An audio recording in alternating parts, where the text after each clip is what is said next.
Iran ने Israel के अलावा कुवैत, सऊदी अरब, बहरीन और यूएई पर भी हमले किए हैं। ईरान का कहना है कि वह 6 महीने तक युद्ध लड़ने के लिए तैयार है।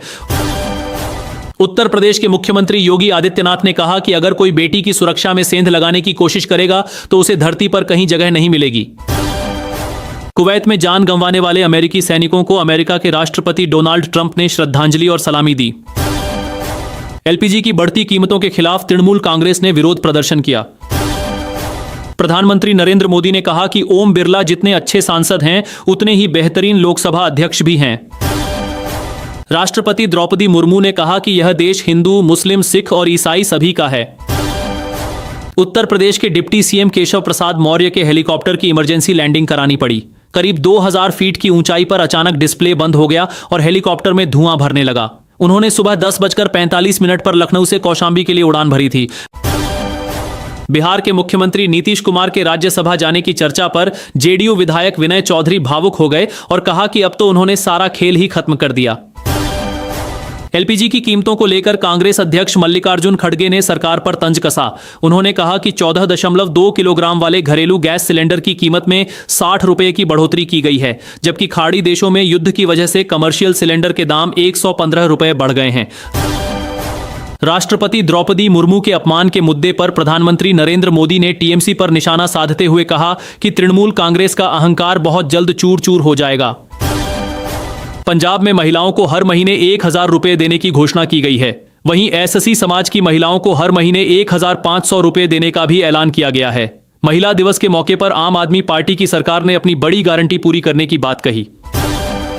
प्रधानमंत्री नरेंद्र मोदी ने टीएमसी सरकार पर हमला बोलते हुए कहा कि टीएमसी की गंदी राजनीति और सत्ता का अहंकार बंगाल की जनता बहुत जल्द तोड़ देगी। उन्होंने कहा कि यह घटना सिर्फ राष्ट्रपति का ही नहीं बल्कि भारत के संविधान और लोकतंत्र की भावना का भी अपमान है, क्योंकि टीएमसी सरकार ने कार्यक्रम को कुप्रबंधन के भरोसे छोड़ दिया। डोनाल्ड ट्रंप ने सोशल मीडिया पर पोस्ट करके कहा कि ब्रिटेन, जो कभी हमारा बहुत बड़ा सहयोगी था, शायद सबसे बड़ा, अब मध्य पूर्व में 2 विमानवाहक पोत भेजने पर गंभीरता से सोच रहा है। ट्रंप ने तंज कसते हुए कहा कि कोई बात नहीं पीएम कीर स्टारमर, अब हमें उनकी जरूरत नहीं है, लेकिन हम ये बात याद रखेंगे, हमें ऐसे लोगों की जरूरत नहीं है जो युद्ध जीतने के बाद उसमें शामिल हों। ममता बनर्जी ने पश्चिम बंगाल में बेरोजगार युवाओं के लिए हर महीने 1500 रुपए भत्ता देने का ऐलान किया है। इस योजना का फायदा लेने के लिए युवक युवती का कम से कम 10वीं पास होना जरूरी है। 21 से 40 साल की उम्र के युवाओं को इसका लाभ मिलेगा। ममता बनर्जी ने यह भी कहा कि भारतीय जनता पार्टी इतनी नीचे गिर गई है कि राज्य को बदनाम करने के लिए राष्ट्रपति द्रौपदी मुर्मू का इस्तेमाल कर रही है। उन्होंने कहा कि अगर आप साल में एक बार आते हैं तो मैं आपका स्वागत कर सकती हूं। लेबनान के स्वास्थ्य मंत्रालय के मुताबिक इजराइल के हमलों में मरने वालों की संख्या बढ़कर 394 हो गई है, जिनमें 83 बच्चे भी शामिल हैं। मंत्रालय ने बताया कि कम से कम 1130 लोग घायल हुए हैं। भगवंत मान ने कहा कि आम आदमी पार्टी के संयोजक अरविंद केजरीवाल ने देश में पारदर्शिता और ईमानदारी की राजनीति की शुरुआत की है। दिल्ली में उनके खिलाफ चल रहे मामलों में बरी होना सच्चाई की बड़ी जीत के रूप में देखा जा रहा है।